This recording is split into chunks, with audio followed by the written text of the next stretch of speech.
English Gurukul परिवार का हिस्सा बनने के लिए और हमारे साथ अपनी इंग्लिश को इम्प्रूव करने के लिए चैनल को अभी सब्सक्राइब कीजिए।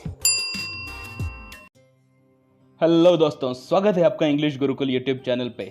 मैं हूं आपका होस्ट विनोद और आज हम पढ़ने वाले हैं a long walk to freedom by Nelson रोहिल्सन मंडेला।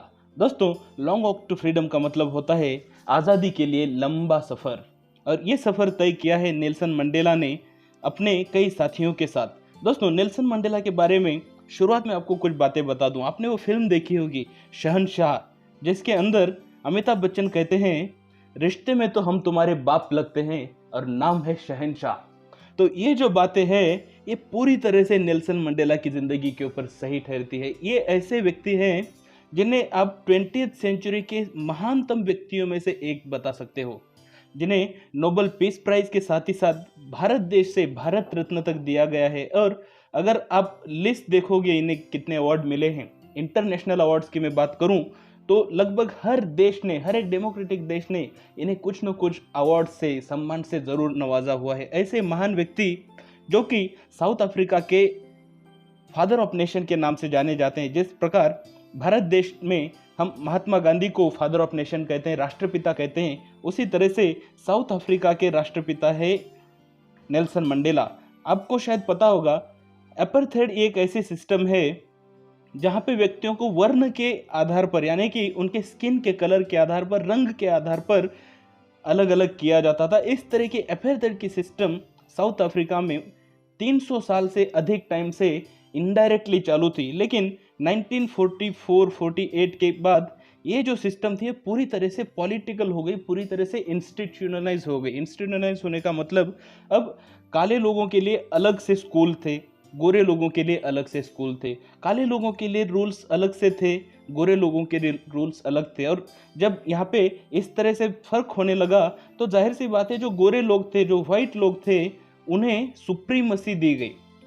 उनके लिए जो रूल्स थे वो अच्छे रूल्स थे, उन्हें ज़्यादा प्राधान्य दिया गया। और जो ब्लैक लोग थे उन्हें दबा कर रखा गया, उनके ऊपर अत्याचार होने लगा। तो उस अत्याचार से जो फ्रीडम स्ट्रगल की गई, उसके सबसे बड़े नेताओं में से एक थे नेल्सन मंडेला। और जब 1994 में पहली बार देश को आज़ादी मिली, तब 10 मई 1994 को पहली डेमोक्रेटिक सरकार बनने वाली थी, जिसके राष्ट्रपति यानी प्रेसिडेंट के पद पर नेल्सन मंडेला को चुना गया। और उस इनॉग्रेशन सेरेमनी के ऊपर उस दिन उनके मन में क्या क्या विचार आए, इन बातों को इस चैप्टर के अंदर हम देखने वाले हैं। तो चलो पहले पैराग्राफ से शुरू करते हैं। पहले पैराग्राफ के अंदर वो कहते हैं, 10 मई डॉन ब्राइट एंड क्लियर। ये वो दिन है 10 मई 1994, जब साउथ अफ्रीका आज़ाद हो गया। और इसी दिन को आज साउथ अफ्रीका में इंडिपेंडेंस डे के रूप में मनाया जाता है। तो वो कहते हैं ये जो दिन था वो ब्राइट एंड क्लियर डॉन हुआ। डॉन होने का मतलब उगना या ऊपर आना। For the past few days I had been pleasantly besieged by dignitaries and world leaders who were coming to pay their respects before the inauguration। अब ये अपनी फर्स्ट पर्सन में लिख रहे हैं नेल्सन मंडेला। वो कह रहे हैं कि पिछले कुछ दिनों के लिए वो पूरी तरह से बिसीज्ड हो गए थे, घेरे गए थे। घेरे गए था का मतलब, जब इस तरह का इलेक्शन हुआ था, जब लोकतांत्रिक तरीके से पहला इलेक्शन हुआ, और जब पता चल गया है कि ANC जो कि अफ्रीकन नेशनल कांग्रेस है, इस पार्टी ने बहुमत हासिल कर लिया है, तो पूरी दुनिया के जो बड़े बड़े लीडर्स हैं, डिग्निटरीज यानी सम्मानित व्यक्ति, ये सारे सम्मानित व्यक्ति उन्हें रिस्पेक्ट देने के लिए और उनका सम्मान करने के लिए वो आने लगे बिफोर इनॉग्रेशन। इससे पहले कि इनॉग्रेशन हो, वो लोग उनसे मिलना चाहते थे, उनसे बात करना चाहते थे। इनॉग्रेशन का मतलब होता है उद्घाटन समारंभ। The inauguration would be the largest gathering ever of international leaders on south African soil. और वो कहते हैं कि इस तरह का उद्घाटन समारंभ ये सबसे बड़ा उद्घाटन समारंभ होगा या गैदरिंग होगी। गैदरिंग जैसे हम कहते हैं जमाव होगा, जिसके अंदर इंटरनेशनल लीडर्स, सारे के सारे अंतरराष्ट्रीय हुद्दे के महान महान लीडर्स साउथ अफ्रीका की सॉइल के ऊपर आएंगे, धरती के ऊपर आएंगे। ऐसा है सबसे बड़ा उद्घाटन समारंभ होने वाला था। The ceremonies took place in the lovely sandstone amphitheatre form by the union buildings in Pretoria.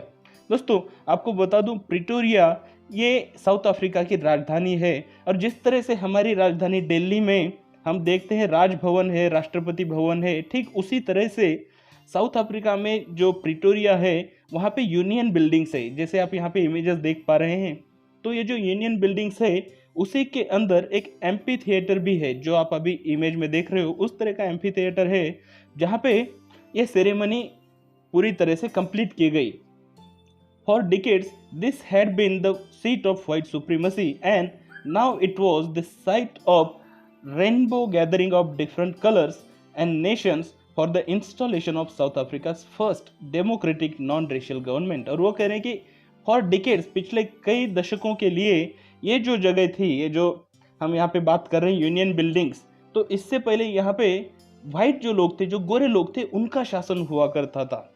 तो अब ये जो जगह है ये रेनबो गैदरिंग हो गई। रेनबो, जैसे कि आपको पता है 7 रंग होते हैं रेनबो के अंदर, इंद्रधनुष के अंदर, ठीक उसी तरह से अब ये जो जगह है, ये जो यूनियन बिल्डिंग्स है, और इस इनॉग्रेशन में, उद्घाटन में जो अलग अलग देशों से लोग आए हुए हैं, अलग अलग समुदाय के लोग आए हुए हैं, उनके स्किन कलर को जब वो देख रहे हैं तो वो देख रहे हैं कि कोई काला है, कोई गोरा है, कोई मध्यम वर्णीय, अलग अलग रंगों के दिखने वाले व्यक्ति उन्हें वहाँ पे दिखाई दे रहे हैं। इसलिए वो कह रहे हैं रेनबो गैदरिंग।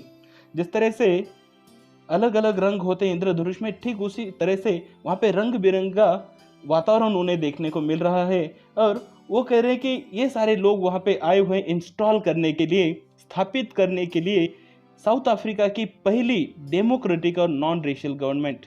जैसे कि मैंने आपको इंट्रोडक्शन में बताया था, ये साउथ अफ्रीका की पहली डेमोक्रेटिक गवर्नमेंट है। डेमोक्रेटिक का मतलब होता है लोकतांत्रिक। लोकतांत्रिक यानी कि ऐसी राज्य व्यवस्था, ऐसी शासन व्यवस्था जो कि लोगों ने चुनकर दिए हुए प्रतिनिधियों द्वारा चलाई जाती है, जैसे कि भारत देश में है।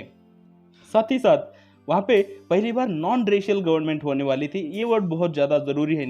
नॉन रेशियल का मतलब यहाँ पे वर्ण या जाति भेद के आधार पर कोई गवर्नमेंट नहीं बनने वाली थी। इससे पहले साउथ अफ्रीका में जो सिस्टम थी, वहाँ पे रंग के आधार पर व्यक्तियों को इलेक्शन के अंदर पार्टिसिपेट करने का अधिकार दिया जाता था। अगर आप गोरे हो तो आप इलेक्शन में पार्टिसिपेट कर सकते हो, आप वोटिंग कर सकते हो, लेकिन अगर आप ब्लैक हो, अगर आप काले व्यक्ति हो तो आप इलेक्शन में पार्टिसिपेट नहीं कर सकते। तो इस वजह से उस तरह का जो इलेक्शन था उसे हम डेमोक्रेटिक नहीं कह सकते। क्यों? क्योंकि सारे व्यक्तियों का उसके अंदर सहभाग था ही नहीं। ये पहला ऐसा इलेक्शन था जिसके अंदर काले, गोरे और हर एक वर्ण के सभी व्यक्तियों का सहभाग था और सबने वोटिंग किया था। साथ ही साथ इसमें कोई भी रेशियल डिस्क्रिमिनेशन, जाति के आधार पर या रंग के आधार पर कोई भी भेदभाव ना होते हुए पूरी तरह से ओपन इलेक्शन हुआ था। और on that lovely autumn day I was accompanied by my daughter Zenani. और वो कह रहे हैं कि उस दिन उनके साथ उनकी डॉटर, उनकी बेटी जेनानी थे। जैसे कि आप इस इमेज में देख रहे हो, यहाँ पे नेल्सन मंडेला है और उनके साथ में उनकी बेटी जेनानी है। On the podium Mr de Klerk was first sworn in as second deputy president. और वहाँ पे जो इनॉग्रल सेरेमनी होती है, जहाँ पे शपथ विधि कराया जाता है, तो सबसे पहले जो शपथ विधि हुई वो मिस्टर डी क्लर्क इनकी हुई, जो द्वितीय डेप्यूटी प्रेसिडेंट के पोस्ट के लिए चुने गए थे और वो अभी शपथ विधि ले रहे थे। उसके बाद then Thabo Mbeki was sworn in as first deputy president. और उसके बाद जो थाबो म्बेकी है वो महान नेता थे जिनकी नियुक्ति नेल्सन मंडेला के पश्चात एज अ प्रेसिडेंट हुई थी आफ्टर 1999। तो वो वहाँ पे फर्स्ट डेप्यूटी प्रेसिडेंट के तौर पर चुने गए थे। उनकी भी शपथ विधि हो गई। When it was my turn, I pledged to obey and uphold the constitution and to devote myself to the well-being of the republic and its people। और वो कह रहे हैं कि जब उनकी बारी आई, जब उनका टर्न आया, तो उन्होंने प्लेज लिया, उन्होंने ये शपथ ली कि वो ओबे करेंगे, वो पूरी तरह से पालन करेंगे और अपहोल्ड रखेंगे कॉन्स्टिट्यूशन को। अपहोल्ड रखना मतलब जीवित रखना, सर्वोच्च रखना। जो कॉन्स्टिट्यूशन है, उस देश का जो संविधान है, उस संविधान को वो सर्वोच्च रखेंगे और उसकी गरिमा को बनाए रखेंगे। और साथ ही साथ वो डिवोट करेंगे, अपने आप को वो डिवोट कर देंगे, पूरी तरह से समर्पित कर देंगे उस देश के सारे लोगों की भलाई के लिए, वेल बीइंग के लिए। To the assembled guests and watching world I said. और फिर जब एक बार उनका शपथ विधि हो गया तो उसके पश्चात उन्होंने वहाँ पे जो भाषण दिया, उस भाषण में वहाँ पे जितने सारे असेंबल्ड गेस्ट थे, जितने गेस्ट वहाँ पे जमा हो चुके थे उनके लिए, और सारी दुनिया जो टीवी के ऊपर ये नज़ारा देख रही थी, उन्हें उन्होंने अपने भाषण में संबोधित करते हुए कहा, today all of us do by our presence here confer glory and hope to newborn liberty. और यहाँ पे वो कह रहे हैं कि आज हम सब लोग जो यहाँ पे उपस्थित है वो कन्फर कर रहे हैं। कन्फर करने का मतलब होता है गिव, देना, प्रदान करना। तो वो कह रहे हैं कि हम सब लोग ये जो न्यूबॉर्न लिबर्टी है, ये जो नई नई आज़ादी है, इसे हम एक आशा और एक ग्लोरी दे रहे हैं। हम ये दिखा रहे हैं कि आज के इस डेट में लिबर्टी यानी कि फ्रीडम, आज़ादी, इसको हम सर्वोच्च बता रहे हैं। मानवता का हम यहाँ पे प्रदर्शन कर रहे हैं। Out of the experience of an extraordinary human disaster that lasted too long must be born a society of which all humanity will be proud. और वो कह रहे हैं कि इतने सालों से जो out of experience of extraordinary human disaster, वो कह रहे हैं पिछले सालों का जो डिजास्टर हुआ, जो लोगों को अन्याय, उत्पीड़न, अत्याचार से जाना पड़ा, उसे वो कह रहे हैं एक्स्ट्रा ऑर्डिनरी सिचुएशन। पिछले 300 सालों में साउथ अफ्रीका के अंदर लोगों को वर्ण भेद के आधार पर, उनके कलर के आधार पर अन्याय और अत्याचार का सामना करना पड़ा, और वो इस सिचुएशन को कह रहे एक्स्ट्रा ऑर्डिनरी ह्यूमन डिजास्टर। और वो कह रहे हैं कि वो लास्टेड टू लॉन्ग, क्योंकि बहुत लंबे समय तक वो टिका। 300 साल कोई छोटा टाइम नहीं है। 3 शतकों तक ये अन्याय और अत्याचार, उत्पीड़न चलता रहा, और अब उस उत्पीड़न के बाद एक नई सोसाइटी का जन्म हुआ है, ऐसा वो कह रहे हैं। एक नया समाज अभी जन्मा है, और ये जो समाज है, उस समाज के ऊपर पूरी मानवता को, पूरे समाज को, पूरी इंसानियत को प्राउड फील होगा, फख्र फील होगा। क्यों? क्योंकि ये जो नया समाज है, इसके अंदर वो कहते हैं कि सबको इक्वालिटी का अधिकार मिलेगा, सबको समानता का अधिकार मिलेगा, सबको आज़ादी मिलेगी। We who were outlaws not so long ago have today been given the rare privilege to be host to the nations of the world on our own soil। और अब वो कह रहे हैं कि वी यानी कि साउथ अफ्रीका के हम सारे लोग, जिन्हें कि आउटलॉस किया गया थे। दोस्तों, आपकी जानकारी के लिए 1950s के करीब जब यूएनओ ने देखा, यूनाइटेड नेशंस ऑर्गेनाइजेशन ने, कि साउथ अफ्रीका एक ऐसा देश है जहाँ पे वर्ण भेद के आधार पर लोगों को डिवाइड किया जा रहा है, और साथ ही साथ वहाँ पे जो अपेर्थर की सिस्टम है उसके अगेंस्ट बहुत ज़्यादा रैलीज होने लगी है। तो उस वक्त उन्होंने साउथ अफ्रीका को आउटलॉ घोषित कर दिया, यानी पूरे नियमों से बाहर, क्योंकि वहाँ पे सिस्टम अच्छी नहीं है, ऐसा यूनाइटेड नेशंस ने फाइनल किया था। और इसके कारण बाकी सारे जो देश थे, इंटरनेशनल जो कई सारे देश थे, उन्होंने उनके साथ कोई संबंध रखना बंद कर दिया, और एक तरह से ये जो देश था आइसोलेट हो गया, अकेला हो गया। तो इस कारण वो कह रहे हैं कि हम लोग जो साउथ अफ्रीका के लोग थे वो आउटलॉस हो गए थे। अब आज इस परिस्थिति में हमें ये प्रिविलेज मिला है, हमें ये सम्मान मिला है कि हम कई सारे देशों के जो लीडर्स है, जो नेता है, उन्हें हमारी ही धरती के ऊपर, हमारी ही सॉइल के ऊपर हम उन्हें बुला सके और उनका सम्मान कर सके। और वो कह रहे हैं कि we thank all our distinguished international guest for having come to take position with the people of our country of what is after all a common victory for justice, for peace, for human dignity. और वो कह रहे हैं कि वो शुक्रगुजार है उन सारे इंटरनेशनल गेस्ट का, सारे डिस्टिंग्विश्ड यानी नामांकित, सारे डिस्टिंग्विश्ड और नामांकित जो इंटरनेशनल गेस्ट वहाँ पे है, जो गद्दावर नेता वहाँ पे है, जो वहाँ पे आए हुए हैं इस इनॉग्रेशन सेरेमनी के लिए, उन सबको वो थैंक यू कह रहे, और कह रहे कि ये जो विक्ट्री है, ये जो जीत है, ये जस्टिस की जीत है, ये न्याय की जीत है, साथ ही साथ ये पीस, शांति की जीत है, और ये ह्यूमन डिग्निटी की जीत है। जो इंसान के अंदर इज्जत है, इंसान का सेल्फ रिस्पेक्ट है, उसकी ये जीत है, ऐसा वो घोषित करते हैं। We have at last achieved our political emancipation. और वो कह रहे हैं कि आखिरकार अब जाके हम लोगों ने, यानी कि साउथ अफ्रीका ने, अब जाके पॉलिटिकल इमेंसिपेशन पा लिया है। पॉलिटिकल इमेंसिफिकेशन का मतलब होता है राजनीतिक तौर पर मुक्ति। इससे पहले, जैसे कि मैंने आपको इंट्रोडक्शन में बताया था, गोरे और काले, ब्लैक और वाइट, इन लोगों के बीच में पॉलिटिकल लेवल पर बहुत अलग अलग नियम थे। एक तौर पर जब व्हाइट लोगों को ज़्यादा अधिकार थे तो ब्लैक लोगों को बहुत ही कम अधिकार थे। तो अब जाके वो कह रहे हैं कि हम लोगों ने अब जाके पॉलिटिकल लेवल पर मुक्ति पाली है। We pledge ourselves to liberate all our people from the continuing bondage of poverty, deprivation, suffering, gender and other discrimination. और वो कह रहे हैं कि हम अब यहाँ पे प्लेज करते हैं, हम ये शपथ लेते हैं कि हम हमारे जितने भी सारे लोग हैं उन्हें आज़ादी दे देंगे पॉवर्टी से, गरीबी की बॉन्डेज से। बॉन्डेज का मतलब होता है बंधन से, पॉवर्टी का मतलब होता है गरीबी। और वो कह रहे हैं जो डिप्रीवेशन है, जो कमतरताएं हैं, उनमें से एक है अधिकारों का डिप्रीवेशन, जो उन्हें कम अधिक तौर पर अधिकार दिए गए उन अधिकारों का कमतरता।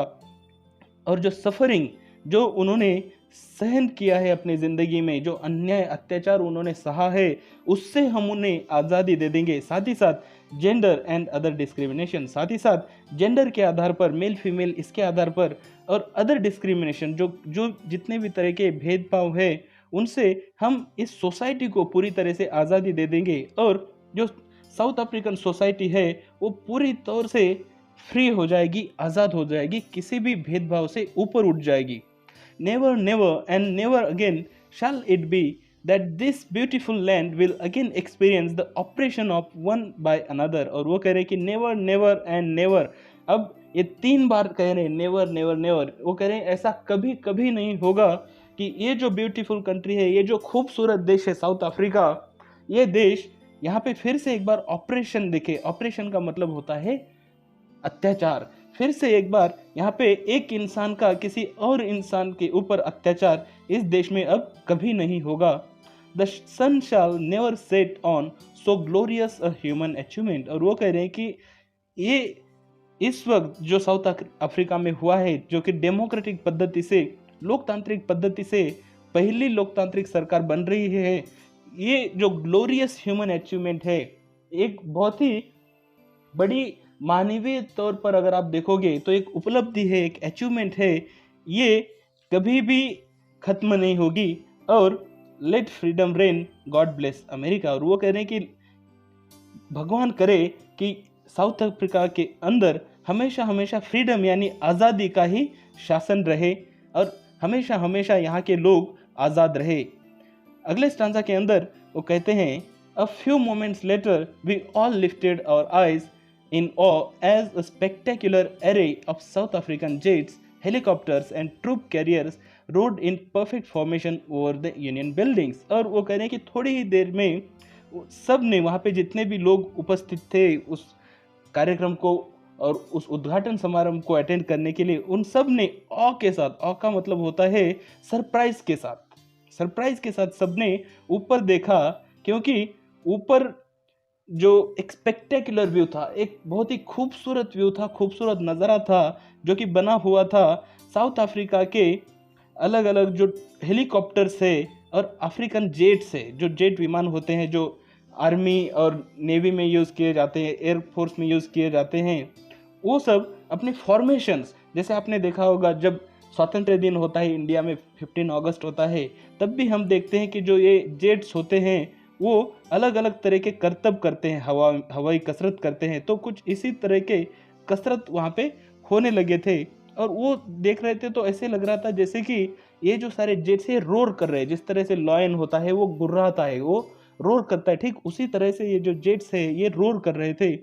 It was not only a display of pinpoint precision and military force but a demonstration of the military's loyalty to democracy, a new government that had been freely and fairly elected। और वो कह रहे हैं कि ये सब जो नज़ारा था, अगर आप राजनीतिक तौर पर देखो तो ये क्यों किया जाता है, उसका यहाँ पे आपको रीज़न देखने को मिलेगा कि जब कोई देश इस तरह से अपनी मिलिट्री पावर का प्रदर्शन करता है तो ये सिर्फ डिस्प्ले नहीं है, ये सिर्फ दिखावा नहीं है वहाँ के पिन पॉइंट प्रिसीजन का। प्रिसीजन का मतलब होता है परफेक्टनेस। जब आप देखते हो कि इस तरह का नज़ारा एयरफोर्स के विमान करते हैं कि वो लगभग आपको लगता है कि एक दूसरे से टकरा जाएंगे, तो इस तरह के नज़ारे करने के लिए आपको पिन पॉइंट प्रिसीजन चाहिए, एकदम परफेक्शन चाहिए। और साथ ही साथ मिलिट्री फोर्स का नज़ारा कि हमारे पास कितनी मिलिट्री फोर्स है या पावर है, लेकिन ये इससे ऊपर है, ये इससे ऊपर है, क्योंकि ये डेमोन्स्ट्रेशन है, ये प्रदर्शन है उस देश की मिलिट्री का। उस देश की जो मिलिट्री है वो अपनी लॉयल्टी जता रही है, वो जता रही है कि हम यहाँ की जो डेमोक्रेसी है, यहाँ का जो गणतंत्र है, यहाँ का जो गवर्नमेंट है, यहाँ की जो सरकार है, उसके प्रति हम पूरी तरह से समर्पित है, लॉयल है। हम जब इस तरह से देखते हैं कि ये जो सारे हेलीकॉप्टर्स उड़ रहे हैं, अलग अलग प्रदर्शन कर रहे हैं, इससे एक बात तो ये हुई कि बाकी देशों के लिए ये मैसेज जाएगा कि अब हमारे पास मिलिट्री पावर है, तो आप हमसे बचकर रहो, हम भी स्ट्रांग है। और उस देश के व्यक्तियों के लिए ये संदेश है कि अब हमारे देश की जो नेवी है, हमारे देश की जो एयरफोर्स है, ये सरकार के प्रति कटिबद्ध है, सरकार के प्रति लॉयल है। तो हमें सिक्योर फील करने के लिए या इनसिक्योर फील करने के लिए कोई और वजह है नहीं, हम सेफ है। Only moments before the highest generals of South African defence force and police their chest bedecked with ribbons and medals from days gone by saluted me and pledged their loyalty. और वो कह रहे हैं कि only moments before, बस कुछ ही क्षणों पहले उस देश के जो हाईएस्ट जनरल्स थे, जैसे कि हमारे यहाँ पे मिलिट्री के लिए जनरल्स होते हैं, ठीक उसी तरह से उस देश के जो हाईएस्ट जनरल थे साउथ अफ्रीकन डिफेंस फोर्सेस के और पुलिस के, उन लोगों ने जिनके चेस्ट बेडेड थे, आपने देखा होगा जो आर्मी के लोग होते हैं, पुलिस के जो पुलिसकर्मी होते हैं, उनके चेस्ट के ऊपर, उनके सीने के ऊपर उनके मेडल्स लगे होते हैं और रिबन्स लगे हुए होते हैं। तो वो कह रहे बेडेड का मतलब होता है लगा हुआ होना या खूबसूरती से सजा हुआ होना। तो वो कह रहे कि वो लोग जिनके सीनों को मेडल्स और रिबन से सजाया गया है, ऐसे बड़े बड़े जनरल्स और पुलिस ऑफिसर्स ने उन्हें सैल्यूट किया और प्लेज किया, अपनी लॉयल्टी का उन्होंने वहाँ पे प्लेज लिया कि हम आखिर तक हमारे देश के लिए समर्पित रहेंगे। आई was not unmindful of the fact that not so many years before they would not have saluted but arrested me। और यहाँ पे वो कह रहे कि I was not unmindful, ये बोल रहे कि मैं ये भूला नहीं था कि ये एक सच्चाई है, ये एक फैक्ट है कि यहाँ से कुछ सालों पहले, not so many years before, यहाँ से बस कुछ ही सालों पहले ये जो सारे लोग थे, ये जो आर्मी के जनरल थे, जो पुलिस ऑफिसर थे, इन लोगों ने उन्हें सैल्यूट नहीं किया होता बल्कि अरेस्ट किया होता, क्योंकि नेल्सन मंडेला उस वक्त के नेशनल फ्रीडम स्ट्रगल के सबसे बड़े नेताओं में से एक थे और उनके ऊपर कई पाबंदियां लगी थी। साथ ही साथ उन्हें 30 साल से अधिक टाइम के लिए कारावास में रखा गया था, जेल में रखा गया था। Finally a chevron of impala जेल left a smoke trail of the black, red, green, blue and gold of the new South African flag. और वो करें फाइनली सबसे आखिर में जो चेवरॉन होता है, चेवरॉन का अर्थ होता है वी शेप में बना हुआ कोई आकृति। तो जो इम्पाला जेट्स है, इम्पाला जेट्स को आप बस एक कोई मॉडल मान लो, जो एक सुपीरियर मॉडल मान लो, जो आर्मी के फाइटर जेट्स होते हैं उनमें से एक, उन्होंने वी शेप में आकार बनाया और वी शेप में आकार बनाते हुए उनके जो जेट्स के पीछे से जो धुआं छूटता है, उन धुएं से, उन स्मोक में उन्होंने ब्लैक, रेड, ग्रीन, ब्लू और गोल्ड इन कलर का इस्तेमाल करते हुए साउथ अफ्रीकन का जो पहला फ्लैग था, जो फ्लैग है वहाँ का जो ध्वज है, उसका प्रदर्शन उन्होंने किया। The day was symbolise for me by the playing of our 2 national anthems. और वो कह रहे हैं कि वो जो दिन था वो सिम्बोलाइज किया गया 2 अलग अलग नेशनल एंथेम्स प्ले करके, राष्ट्रगीत प्ले करके। पहला तो था and the vision of whites and singing Nasoki Sikei and I Africa and black singing Daistem। वो कह रहे जो गोरे लोग थे वो नसोकी सिकेई आई अफ्रीका इस तरह का राष्ट्रगीत गाते थे, और जो ब्लैक्स थे, जो काले वर्ण के लोग थे, वो डायस्टेम ये राष्ट्रगीत गाते थे। The old anthem of Republic, जो कि उस देश का ओल्ड एंथम था। Although that day neither group knew the lyrics of the anthem they once despised, they would soon know the words by heart। और वो कह रहे हैं कि although भले ही उस दिन दोनों ही ग्रुप में से किसी को भी वो जो नेशनल एंथम थी उसके लिरिक्स अच्छे से याद नहीं थे, वो लिरिक्स जो ये लोग पहले डिस्पाइज किया करते थे, नफरत किया करते थे, लेकिन वो कह रहे हैं कि आने वाले दिनों में ये जो सारे लोग हैं ये बहुत जल्द ये जो लिरिक्स है ये अच्छे से सीख जाएंगे, बाय हार्ट कर लेंगे, याद कर लेंगे। On the day of the inauguration I was overwhelmed with the sense of history in the first decade of 20th century, a few years after the bitter Anglo-Boer War and before my own birth। और वो कह रहे हैं कि उस दिन जब ये इनॉग्रेशन हो रहा था, जब ये शपथ विधि हो रहा था, उद्घाटन हो रहा था, वो ओवरवेल्म हो गए, वो कुछ उदास से हो गए with the sense of history. जब उन्होंने अपने इतिहास में देखा, अपनी ज़िंदगी में जब उन्होंने देखा, तो वो कुछ हद तक उदास हो गए। और वो कह रहे हैं कि in the first decade of 20th century यानी कि 1900 से लेके ईस्वी सन 1999 तक का टाइम, तो वो कह रहे हैं कि जो पहला दशक है या जब शुरुआत हुई थी 20th सेंचुरी की, few years after the bitter Anglo bore war, आपको पता हो एंग्लो बोर वॉर 1899 से लेकर 1902 तक चला था, तो ये शुरुआत थी 20वीं सदी की। तो वो कह रहे कि उनकी जन्म से पहले ही the white skin peoples of South Africa patched up their differences and erected a system of social discrimination against the black skin people of their own land। और वो कह रहे हैं कि उनके जन्म से पहले ही यहाँ के जो वाइट स्किन पीपल थे, जो गोरे चमड़ी वाले लोग थे, उन्होंने अपने डिफरेंसेस, जो अलग अलग डिफरेंसेस होते हैं, जो अलग अलग व्यक्तियों के अंदर जो अंतर होते हैं, असमानताएं होती है, उनके आधार पर एक सिस्टम इरेक्ट कर ली, एक सिस्टम खड़ी कर ली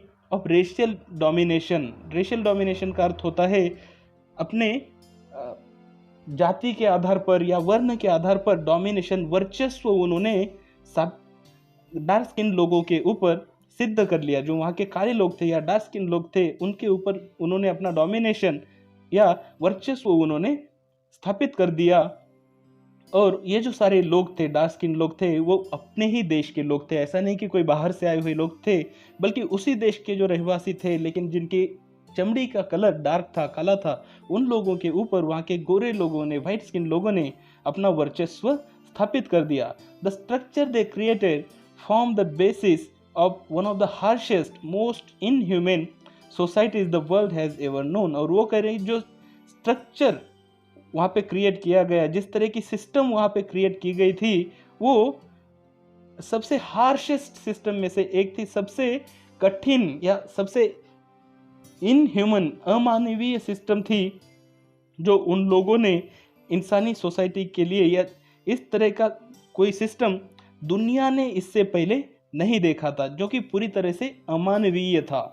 now in the last decade of the 20th century and my own 8th decade as a man, that system had been। अब वो करें कि now आज, जबकि ये 20th सेंचुरी का एंड है 1994, यानी कि ये आखिरी दशक है 20th सेंचुरी का, तो ये 20th सेंचुरी के आखिरी दशक में और उनके ज़िंदगी के 8वें दशक में, उनकी उम्र उस वक्त लगभग 74-75 साल थी। तो वो कह रहे हैं कि मेरी ज़िंदगी के 8वें दशक के अंदर वो जो सिस्टम है, वो जो व्यवस्था है, had been overturn forever. वो कह रहे हैं कि वो जो सिस्टम है वो पूरी तरह से ओवरटर्न की जा रही है, उलट पुलट की जा रही है, पलट दी जा रही है, बदल दी जा रही है हमेशा हमेशा के लिए, and replaced by one that recognise the rights and freedoms of all peoples regardless of the colour of their skin. और वो कह रहे हैं कि उसे रिप्लेस किया जा रहा है, बदला जा रहा है एक ऐसे सिस्टम से जहाँ पे वहाँ के लोगों के जो सारे राइट्स है, जो अधिकार है, उन्हें रिकॉग्नाइज किया जाता है, जिन्हें सम्मान दिया जाता है regardless of the colour of their skin. और वहाँ पे किसी भी व्यक्ति के स्किन के कलर के आधार पर उनके फ्रीडम या उनके अधिकार में कोई कटौती नहीं की जाती है। That day had come about through the unimaginable sacrifices of thousands of my people। वो कह रहे हैं कि वो जो दिन था, वो हजारों जो लोग थे जिन्होंने सैक्रिफाइस किया था, जिन्होंने त्याग किया था, वो कह रहे हैं वो जो त्याग था अनइमेजिनेबल था। आप इमेजिन नहीं कर सकते, आप उस तरह का इमेजिनेशन नहीं कर सकते, कि सोच भी नहीं सकते आपकी कितना सैक्रिफाइस उन लोगों ने इस आज़ादी के लिए किया है।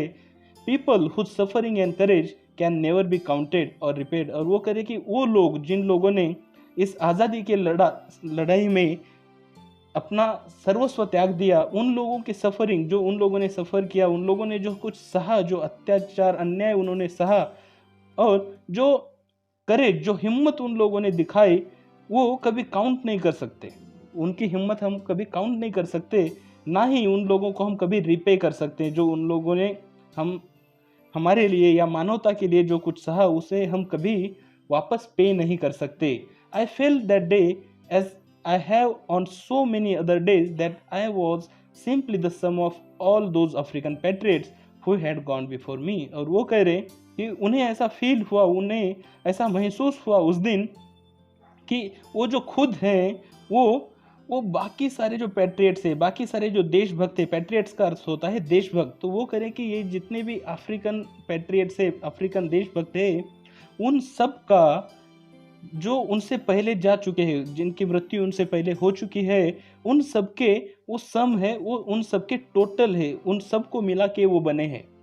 That long and noble line ended and now begin again with me। और वो कह रहे कि वो जो नोबल लाइन है, वो जो पवित्र लाइन है, जो अब खत्म होने जा रही है उनके ऊपर आके, वो अभी उन्हीं से वापस शुरू भी हो रही है। क्योंकि वो एक पहली लाइन थी जब लोग स्वतंत्रता के लिए, आज़ादी के लिए जान निछावर कर देते थे, मर जाते थे।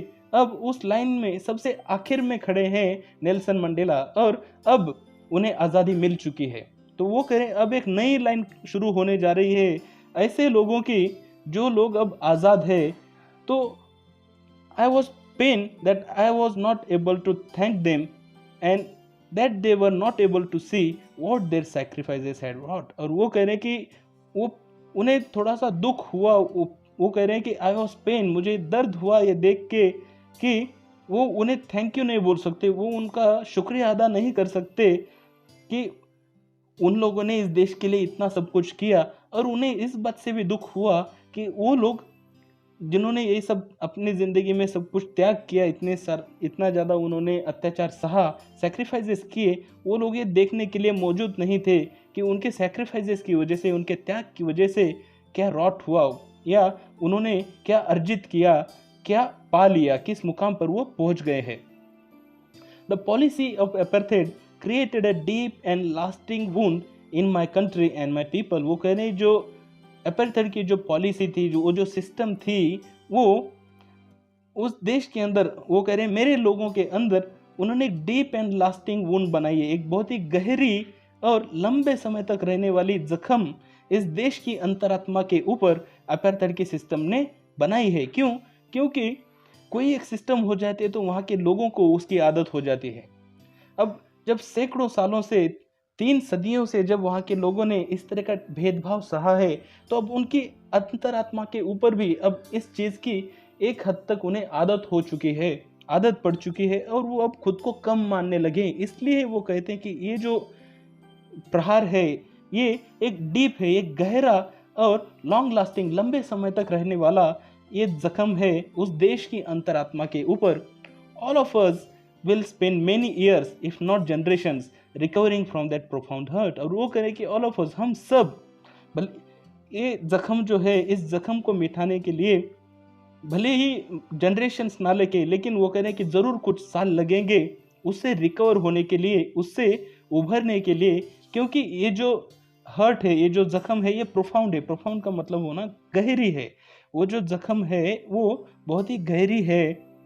But the decades of oppression and brutality had another unintended effect। और वो कह रहे हैं कि ये जो decades of oppression है, ये जो दशकों तक चलने वाला ऑपरेशन है, अब ऑपरेशन का मतलब होता है अत्याचार, तो वो कह रहे हैं ये जो दशकों तक चलने वाला ये जो ऑपरेशन है, अत्याचार है, और जो ब्रुटैलिटी है, जो अमानवीय व्यवहार है, जो ब्रुटैलिटी का मतलब होता है पशुता, पशुता यानी जानवरों की तरह किया जाने वाला जो ये सलूक था काले लोगों के साथ, तो इसने एक अनइंटेंडेड इफेक्ट लाया। अनइंटेंडेड का मतलब होता है वो जो आपने सोचा नहीं था, राइट? तो इसकी वजह से एक ऐसी बात हुई जो किसी ने सोचा नहीं था, and that was that it produced the Oliver Tambos, the Walter Sisulus, the Chief Luthulis, the Yusuf Dadoos, the Bram Fischer, the Robert Sobukwes of our time, men of such extraordinary courage. वो कह रहे कि, और वो बात ये थी जो किसी ने सोची नहीं थी, कि इस वजह से प्रोड्यूस हुए, इस वजह से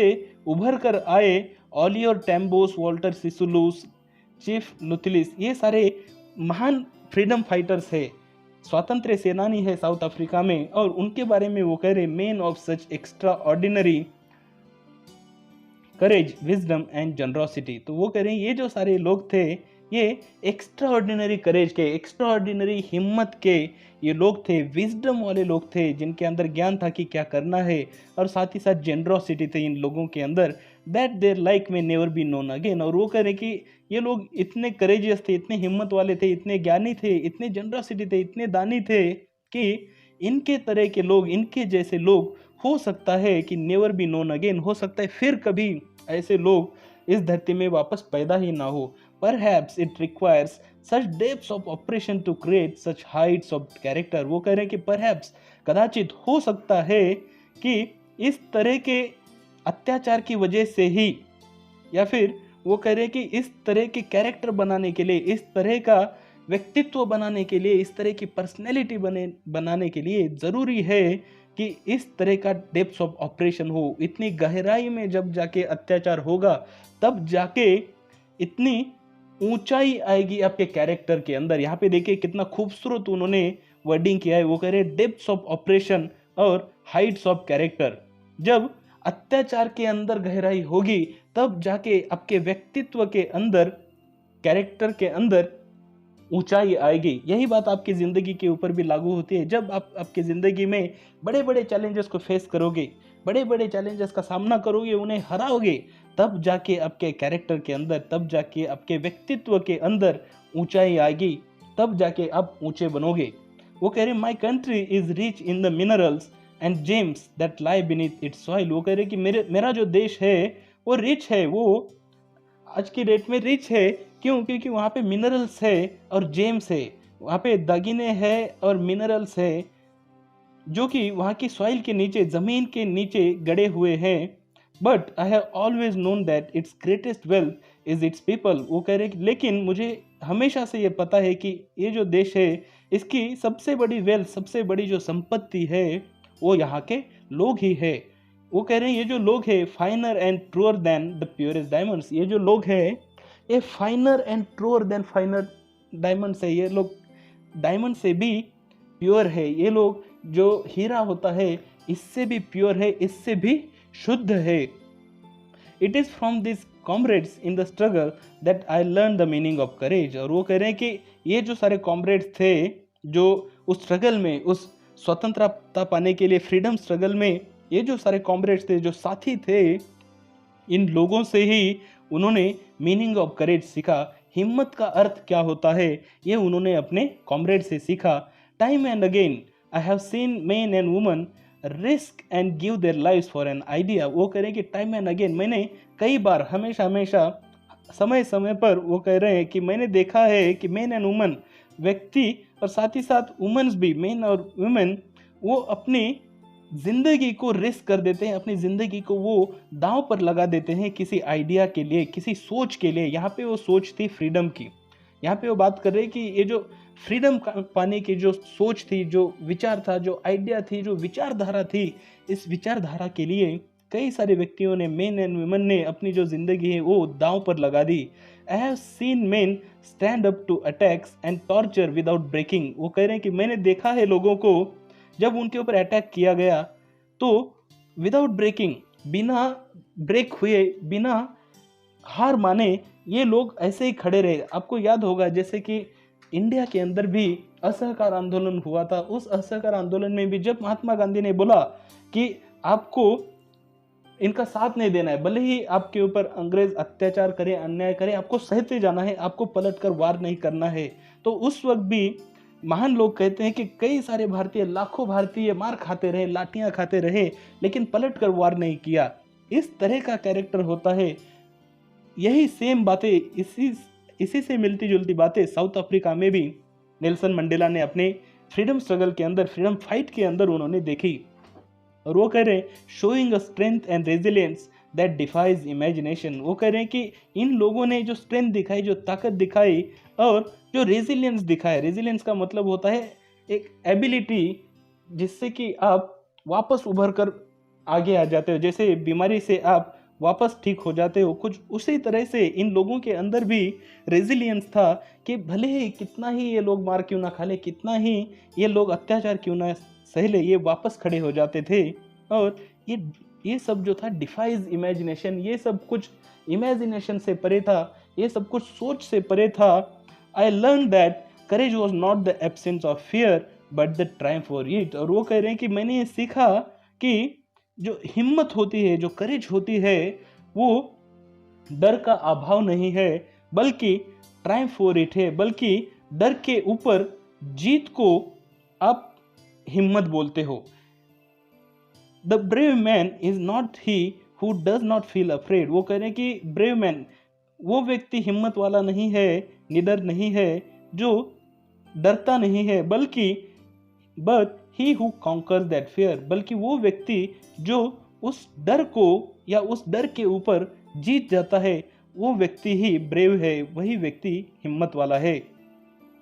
no one is born hating another person because of the colour of his skin. वो कह रहे हैं कि कोई भी व्यक्ति जो जन्म लेता है वो किसी को हेट करते हुए जन्म नहीं लेता है कि ये सामने वाला व्यक्ति काला है, उसकी स्किन मेरी स्किन से अलग है तो मैं उसे हेट करूंगा, ऐसा किसी का भी स्वभाव नहीं होता। इसलिए वो कह रहे हैं कोई भी जन्म से ही किसी के ऊपर हेट नहीं करता। और हिज बैकग्राउंड, ना कि कोई किसी के बैकग्राउंड को देख के हेट करता है, और हिज रिलीजन या फिर किसी के धर्म को देख के हेट करना या उनसे नफरत करना, ये हमारा नॉर्मल स्वभाव नहीं है। People must learn to hate and if they can learn to hate they can be taught to love. और यहाँ पे ये बहुत ही खूबसूरत सेंटेंस है। वो कह रहे हैं कि अगर इंसानों को हेट करना, नफरत करना सिखाया जा सकता है, ये लोग सीखते हैं नफरत करना। ये अब इसके ऊपर हम ज़्यादा नहीं बोलेंगे, लेकिन आप जानते हो कि किस तरह से लोगों के मन में नफरत भरी जाती है। तो कुछ ऐसा ही वहाँ पे भी हुआ होगा कि वहाँ के जो सफ़ेद लोग थे, जो गोरे लोग थे, वो काले लोगों के ऊपर नफरत किया करते थे। तो वो कह रहे हैं कि people must learn to hate. वो कह रहे हैं कि आपको सीखना पड़ता है कि नफरत कैसे करूँ। और वो कह रहे हैं कि एंड अगर कोई सीख सकता है कि नफरत कैसे की जाती है, तो वो कह रहे हैं कि उन्हें ये भी सिखाया जा सकता है कि आखिर प्यार कैसे करते हैं। For love comes more naturally to human heart than its opposite. वो कह रहे हैं क्योंकि प्यार इंसान के हार्ट को, इंसान के दिल को नेचुरली आता है, स्वाभाविकता के साथ आता है। देन उसके अपोजिट जो नफरत है, उसकी जगह प्यार बहुत ही नेचुरली हम सीख जाते हैं। Even in the grimmest times in prison when my comrades and I were pushed to our limits, I would see a glimmer of humanity in one of the guards। वो कह रहे हैं कि even in the grimmest times, grimmest का मतलब गंभीर परिस्थिति, जैसे मैंने आपको कहा था नेल्सन मंडेला 30 साल से अधिक के टाइम के लिए प्रिजन में थे, तुरुंगवास में थे, जेल में कैद थे। तो वो कह रहे हैं कि जब उनके कॉमरेड्स, उनके जो साथी है, उन्हें और खुद नेल्सन मंडेला, इनको उनके लिमिट्स तक पुश किया जाता था, यानी कि जब उन्हें तोड़ने की कोशिश की जाती थी, जब उन्हें इतनी ज़्यादा सज़ा दी जाती थी, तब भी उस परिस्थिति में भी वो कह रहे हैं कि I would see a glimmer of humanity. तब भी वो एक ग्लिमर देख सकते थे ह्यूमैनिटी की, इंसान का एक इंसानियत की एक ग्लिमर, एक झलक उन्हें देखने को मिलती थी in one of the guards. वहाँ पे जो गार्ड्स रहते थे, उनकी आंखों में, उनके स्वभाव में, परहैप्स जस्ट फॉर सेकंड, हो सकता है एक क्षण के लिए क्यों ना हो, but it was enough to reassure me and keep me going. और वो कह रहे हैं लेकिन फिर भी वो मुझे रीएश्योर करने के लिए वो काफ़ी था कि मैं अब मेरे जो रास्ते में जो मैं कर रहा हूँ उसे मैं कीप मी गोइंग, मैं आगे बढ़ता रहूँ। Man's goodness is a flame and that can be hidden but never extinguished. और वो करे कि इंसान के अंदर जो अच्छाई है वो एक उसकी जो जोत है, उसकी जो लौ है, वो हो सकता है कि कभी कभी छुपा दी जाए, कभी कभी वो छुप सकती है, ढक सकती है, लेकिन वो कह रहे but can never B extinguished. लेकिन इंसान के अंदर जो अच्छाई की लौ है वो कभी भी बुझ नहीं सकती। वो कह रहे कि इंसान के अंदर जो अच्छाई है वो हमेशा हमेशा बरकरार रहती है। तो दोस्तों, अब तक हमने पार्ट 1 देख लिया है इस चैप्टर का। अगले पार्ट में हम बचा हुआ चैप्टर कंप्लीट करेंगे। Thank you very much.